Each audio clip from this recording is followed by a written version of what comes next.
Sobat Melkom, bersama saya sudah ada Ketua Umum Partai Bulan Bintang, Profesor Dr. Yusril Ihsa Mahendra. Assalamualaikum Prof, apa kabar? Alhamdulillah baik. Baik ya. Nah, beliau kemarin sudah memimpin, membacakan sendiri.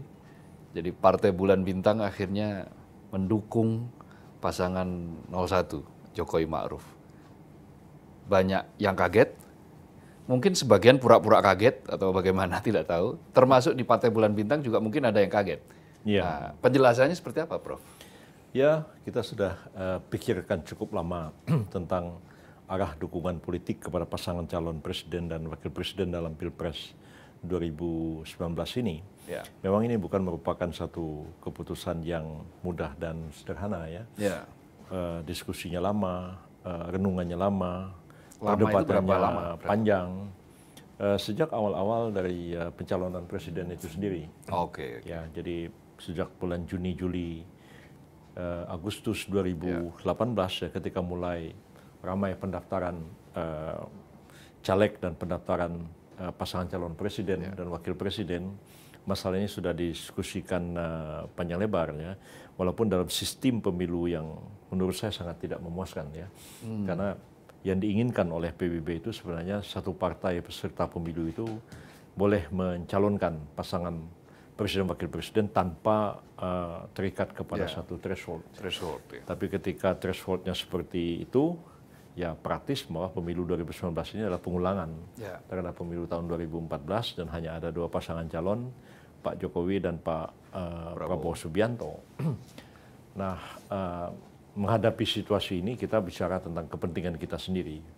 Yang menjadi kepentingan PBB itu apa? Ya, saya menganggap bahwa kepentingan PBB adalah supaya partai ini tetap eksis. Ya. 99-2004 PBB itu masih punya wakil di DPR. Tapi sejak 2009-2014 dua kali pemilu PBB itu drop ya, nol kursinya di DPR pusat, di daerah-daerah juga minim, tidak ada wakil lagi di kabinet, di pemerintahan, dan dalam keadaan seperti itu saya diminta lagi menjadi ketua umum Partai Bulan Bintang ini, walaupun saya sudah merasa sangat berat ya, tapi saya terima akhirnya. Jadi dengan tugas sebenarnya adalah menyelamatkan partai dengan indikator bahwa fraksi PBB itu eksis kembali di DPR. Dan ini tentu merupakan satu perjuangan berat. Nah, karena Pilpres dan Pileg ini dilakukan bersamaan, rakyat pun bingung ya, fokusnya kemana, ke Pileg atau ke presiden. Kita waktu itu mengatakan ya kita fokus ke Pileg saja, sebab tidak ada orang PBB maju jadi calon presiden ataupun calon wakil presiden. Ini orang lain semua. Kita fokus saja ke Pileg karena kita mau supaya kita punya wakil kembali di fraksi. Dan kenyataannya karena memang terkait antara Pilpres dengan Pileg ini, ya PBB harus memilih yang paling realistis. Bukan pragmatis sebenarnya, lebih realistis ya. Dan juga bukan menghalalkan segala cara ya, tapi saya pikir kita harus menggunakan banyak cara untuk memperoleh kemenangan supaya fraksi PBB terbentuk, dan salah satu pertimbangannya adalah bahwa ya lebih realistik kita memberikan dukungan politik kepada Pak Jokowi Ma'ruf Amin ketimbang Prabowo Subianto dan Sandiaga Uno. Jadi pertimbangannya ya realistik. Seperti itu. Resistensinya kan masih cukup besar. Artinya kan ini kan ada faktor stigma bahwa pasangan 01 dianggap kurang islami, atau mungkin kadar keislamannya tidak seperti pasangan 02. Nah, menurut Prof. Yusril seperti apa? Kalau saya lihat sih dua-duanya itu ya plus minus saja. Sebab Pilpres ini kita tidak dihadapkan kepada persoalan akidah, seperti banyak orang menganggapnya ya. Apalagi dikaitkan dengan ijtima ulama begitu ya. Izinkan saya agak punya pendapat yang berbeda dalam persoalan ini begitu ya. Sebab kedua-dua pasangan calon presiden ini, bahkan wakilnya juga semuanya Muslim ya. Kecuali satu Muslim, satu non-Muslim. Tentu orang Islam akan mengatakan, ya kami pilih yang Muslim. Dua-duanya sama-sama Muslim. Bahkan di kubu Pak Jokowi itu ada seorang kiai, seorang ulama yang tidak seorang pun meragukan keulamaannya. Ya. Bagaimana kalau diragukan, bagaimana bisa jadi ketua majelis ulama kan begitu. Ya, betul. Jadi sementara di sini direkomendasikan oleh Ijtima untuk memilih salah seorang ulama, Ustadz Samad atau Habib Salim, malah yang dipilih pedagang Pak Sandiaga Uno. Jadi saya pikir logika kebalik-balik ya. Terbalik. Ya, Pak Jokowi itu nggak disuruh siapapun, tapi milih ulama. Ya. Pak Prabowo disuruh milih ulama, yang dipilih malah pedagang. Gitu ya. Kok jadi begini ceritanya ya?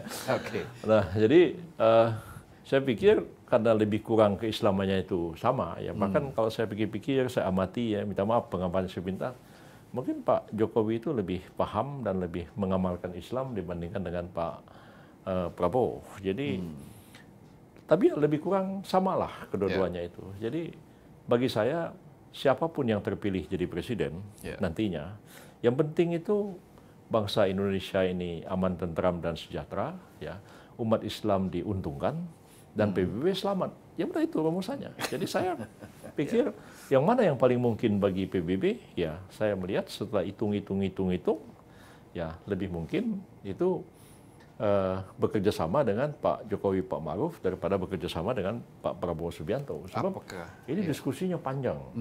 Ya, Pak. Saya hadir di Ijtima Ulama yang pertama itu. Kita disuruh pidato nih. Saya pidato, Tommy Soeharto pidato, Sohibul Imam pidato, Zulkifli Hasan pidato, Pak Prabowo pidato. Saya pikir ini maksudnya kita disuruh pidato di hadapan ulama ini apa? Apa mau ngelihat apa isi otak kita ini, bagaimana konsepsi kita bernegara, bagaimana program kita, bagaimana kita menerapkan Islam dalam konteks NKRI yang berdasarkan Pancasila, ya pidato lah semuanya. Nah, tapi setelah itu ya ada keputusan Ijtima ya seperti itulah. Pak Prabowo, kemudian wakilnya suruh pilih salah satu Pak Sandi atau Pak Ustadz Samad atau Habib Salim. Tapi setelah itu ya saya komunikasi sama Habib Rizik nih. Habib, ini bagaimana ceritanya? Oh, ya, sempat komunikasi. Habib Rizik bilang sama saya, sengaja kita harus pasang ulama. So, Prabowo itu Islamnya nggak jelas. Gitu katanya Habib Rizik. Oh, bilang seperti itu. Kan saya bisa telepon-teleponan sama Habib Rizik. Iya. Jadi gimana ini, Bib? Kok yang dipilih malah pedagang? Ya sudah kita bikin ijtima yang kedua. Katanya Habib Rizik. Itulah kemudian Bang Yusril menunggu itu ya? Saya nunggu. Nunggu apa ijtima yang kedua ini. Jadi saya bilang, Bib, ini hati-hati. Kalau ijtima yang kedua ini maunya bagaimana? Oh, kita mau bikin fakta integritas. Saya bilang fakta integritas itu hati-hati. Ya. Saya mau lihat tuh kayak apa komitmennya menerapkan nilai-nilai Islam. Apalagi Habib itu kan slogannya NKRI bersyariah. Kayak apa ini? Nah, nanti saya pengen lihat tuh kayak apa diteken nggak sama Prabowo. Gitu. Nah, sebab hati-hati ijtima kedua ini kalau misalnya ternyata hanya melegitimasi apa yang diputuskan Prabowo, ini dunia ini bisa terbalik-balik, gitu. Ya, orang bisa tanya nih, ini Prabowo yang ikut ulama atau ulama yang ikut Prabowo? Ini kan bisa jadi serius masalahnya. Nah, tapi ternyata ya ijtima yang kedua ya isinya seperti itu dan tanpa banyak diskusi saya dengar. Ada yang nggak puas seperti Pak Daud Rashid, saya dengar nggak puas tapi nggak bisa bicara banyak. Jadi ya sudah seperti itu. Lalu saya berpikir bahwa kok jadi begini gitu. Nah, saya memang kemudian oleh medsos kan dibangun opini bahwa wajib taat kepada ulama, nggak taat pada ulama begini, bahkan ada yang mengatakan sudah munafik, ada yang sudah kafir, sudah halal darahnya. Iya, betul. Kalau kita belajar hukum fikih kan kita tahu yang namanya ijtima itu kan orang kumpul-kumpul, berijtima, ijtima akhir Ramadan misalnya begitu kan, menentuin kapan nih lebaran apa enggak besok begitu kan. Nah, tapi dalam hukum Islam itu kan kalau mazhab Syafi'i ada Al-Quran, Al-Hadis, ada ijma, ada qiyas. Nah, ijma itu kan kesepakatan para fuqaha tentang sesuatu masalah hukum yang mungkin tidak begitu jelas baik dalam Quran maupun dalam hadis. Kalau Muaz bin Jabal dia bilang ajtahidu birra'yi, saya akan berijtihad dengan pikiran saya. Nah, misalnya kalau orang tuh baca kunut wajib atau tidak. Ya. Kalau lupa baca kunut sujud sahwi apa tidak. Ya. Lalu dibukalah kitab-kitab para ulama. Ya. Imam Syafi'i bagaimana pendapatnya, ya kan? Ya. Lalu dibuka kitab apa namanya? Maliki. Bidayatul Mujtahid bagaimana pendapatnya? Fatwa Ar-Ramli bagaimana? Sampai buku orang Melayu misalnya Sabil Al-Muhtadin Ya. yang ditulis Syekh Arsyad Al-Banjari. Baca semua lalu disarikan. Lalu dia bilang, ternyata para ulama muttafaq alaih. Satu pendapatnya tentang hal ini. Atau mengatakan ternyata para ulama berbeda pendapat tentang wajibnya kunut dalam sholat subuh. Ya. Nah, kalau semua berpendapat sama, itu yang katakan ijma, muttafaq alaih. Muttafaqun alaih. Ya, semua berpendapat sama. Ya. Nah, jadi ijma itu bukan orang kumpul-kumpul terus milih siapa nih calon presiden. Menurut saya itu bukan ijma. Ya, itu hanya pilihan aja. Mau milih Prabowo atau mau milih Jokowi. Ya. Lalu ini dibilang ijma. Ijma dari mana? Ya. Ya, karena ini bukan masalah hukum. Kalau masalah hukum itu mempunyai sedikit banyaknya mempunyai daya ikat, ya kan? Misalnya ijma ulama mengatakan misalnya bahwa makan ikan duyung itu haram hukumnya. Kan duyung nggak ada dalam Quran, nggak ada dalam hadis. Ya. Atau makan babi rusa, ya kan? Kalau babi jelas haramnya. Ya. Kalau rusa jelas halalnya. Sekarang di Sulawesi ada namanya binatang babi rusa. Setengah-setengah. Setengah-tengah. Dibuka semua buku-buku mengatakan ijma ulama haram makan babi rusa. Kan mengikat umat Islam. Ya. Tapi kalau orang ijtima kumpul-kumpul terus mengatakan, oh kita dukung Prabowo. Terus saya disuruh taat, sebenarnya saya minta maaf aja kalau suruh taat. Yang begini, karena ini bukan keputusan hukum. Nah, apalagi apa namanya Yusuf Martak, apalagi Slamet Ma'arif, ya kan kita tahu semua, ini kan tim suksesnya Prabowo. Ya. Jadi ya lebih banyak kepentingan politik, lebih banyak juga selera mereka yang berijtima itu. Jadi saya mengatakan, ya dulu kita bilang ya kita taat aja lah pada ulama, tapi kalau begini ya nggak taat pada ulama ya, lantas jangan dibilang kita ini jadi munafik, jadi kafir, jadi halal darahnya dan sebagainya. Jadi saya nggak mau ikutlah seperti itu. Jadi kita bebas saja.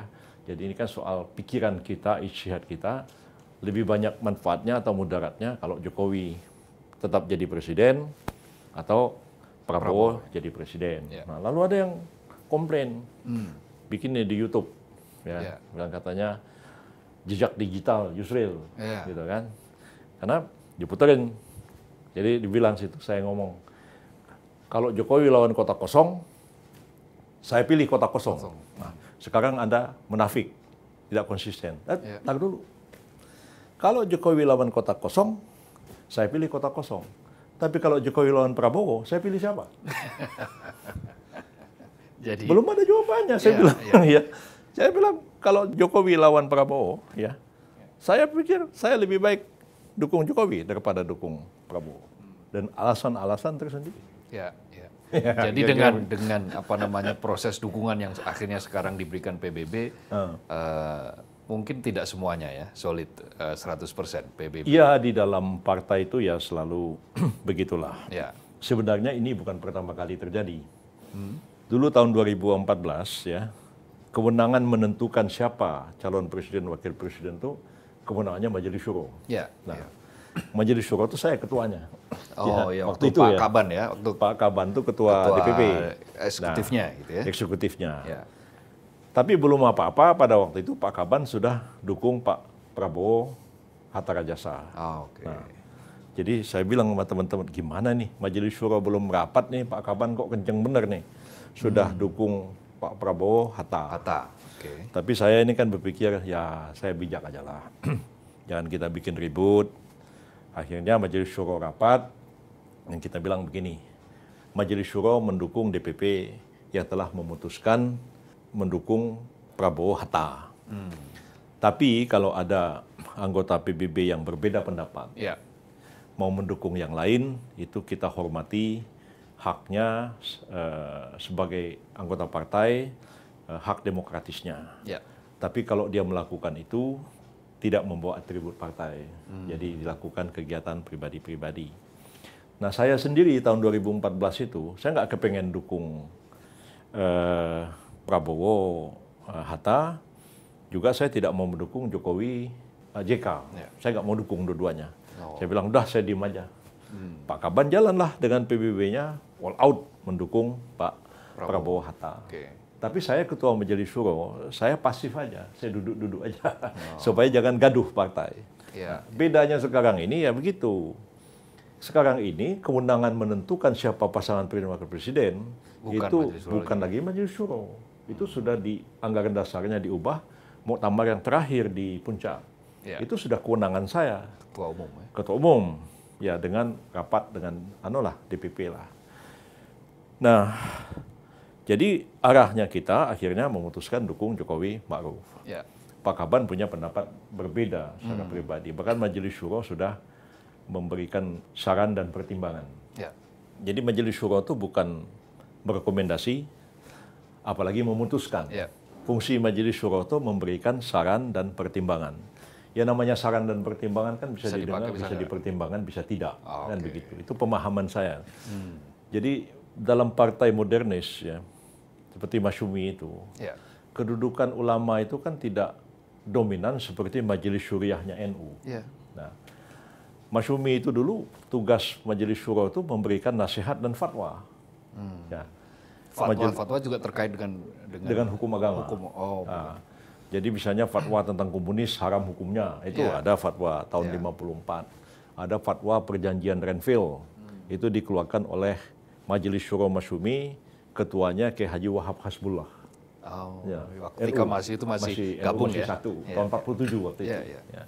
Ada fatwa jihad, dikeluarkan oleh Hadratus Syekh Kiai Haji Hashim Asy'ari sebagai ketua Majelis Syuro Masyumi. Itu tanggal 7 November 45. Jadi, ya seperti itu.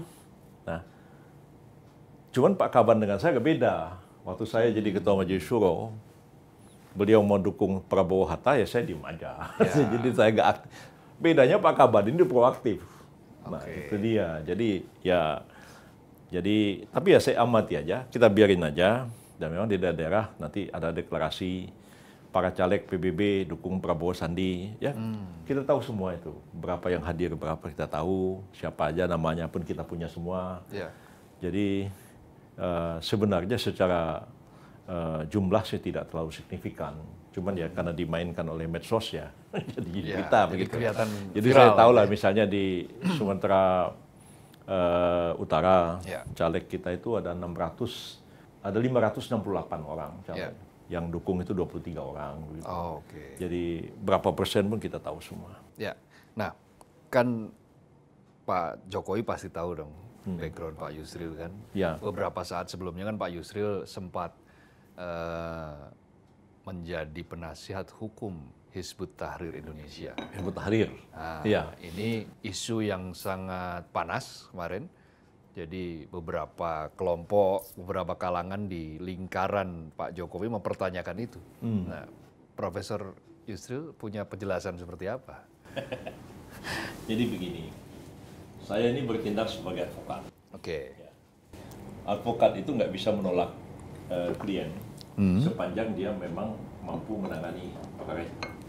Kecuali dia nggak mampu tangani. Jadi Hizbut Tahrir datang ke sini. Mereka meminta saya menjadi lawyer mereka. Saya berdiskusi panjang dengan Ismail Yusanto dan pimpinan HTI yang lain, terutama sekali isu mengenai khilafah. Jadi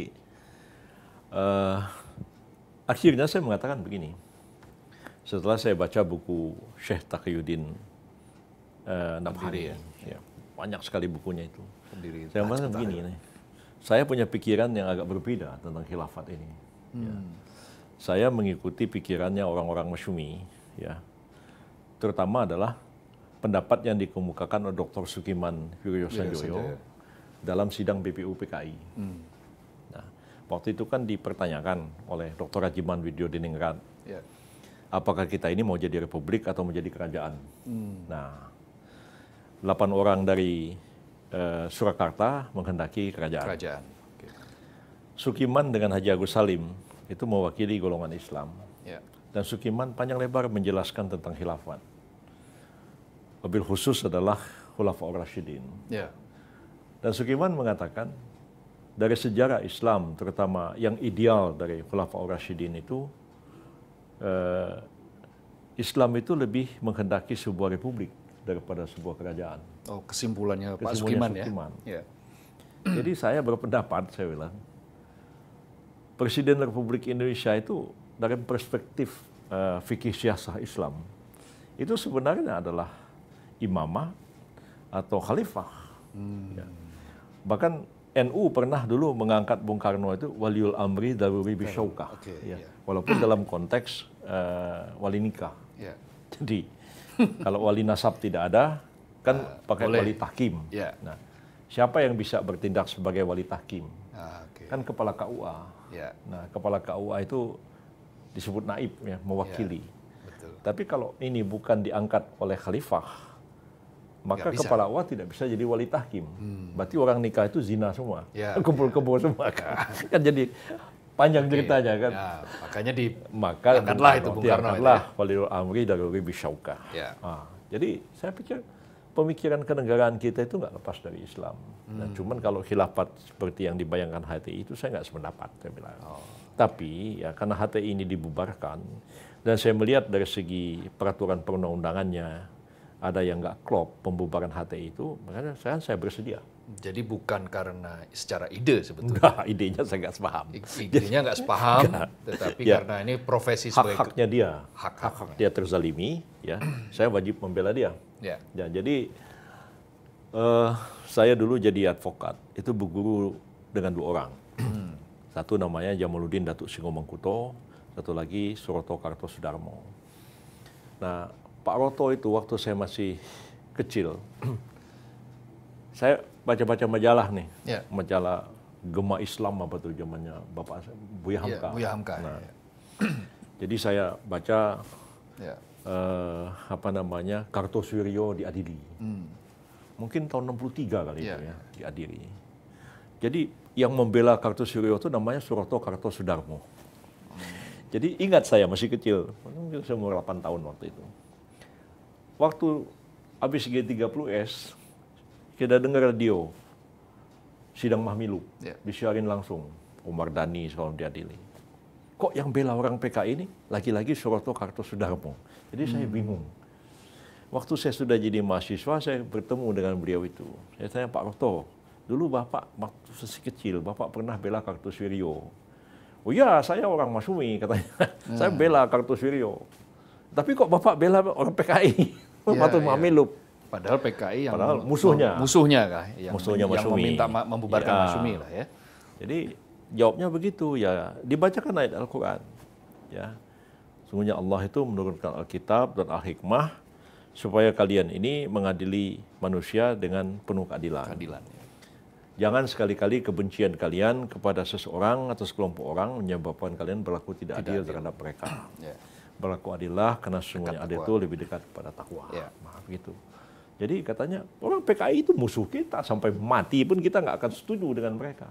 Tapi kalau ada hak-hak orang PKI itu yang dilanggar, kita wajib membela hak-hak mereka itu. Nah itulah Pak yang dikatakan Pak Suroto Kartosudarmo. Jadi saya bilang orang Masyumi dulu, orang PKI jadi